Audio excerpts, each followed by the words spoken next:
सुन्नसाई में पूरा वाक़या है।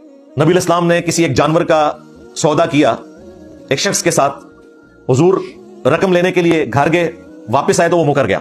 उल्टा उसने कहा कि आपका मेरा सौदा हुआ ही नहीं है। हजरत खुजैमा वहां से गुजर रहे थे, उन्होंने कहा कि मैं गवाही देता हूं कि तूने रसूलुल्लाह के साथ ये सौदा किया। बाद में नबी इस्लाम ने कहा कि तूने कैसे गवाही दे दी, तू तो वहां मौजूद ही नहीं था। उसने कहा या रसूलुल्लाह आपके कहने पे इतनी बड़ी बड़ी गवाहियां दी हैं, गवाही तो शायद कोई नहीं। जिस नबी के कहने पे मैंने इतनी बड़ी बड़ी चीजें मानी है, उस मुबारक जुबान, उस सच्ची जुबान के कहने पे मैं ये छोटी सी बात नहीं मानूंगा।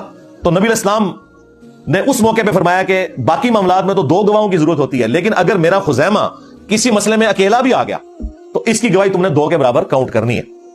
और ये मोअज़ा फिर हुजूर की वफात के बाद जाहिर हुआ।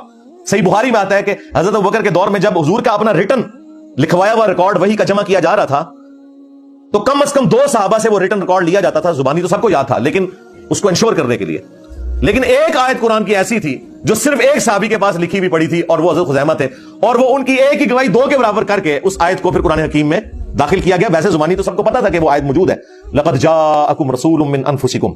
एक रवायत में ये आई है, एक रवायत में दूसरी आयत। बहरहाल वो हजरत खुजैमा के ऊपर नबी इस्लाम का वो मोअज़ा आपकी वफ़ात के बाद ज़ाहिर हुआ।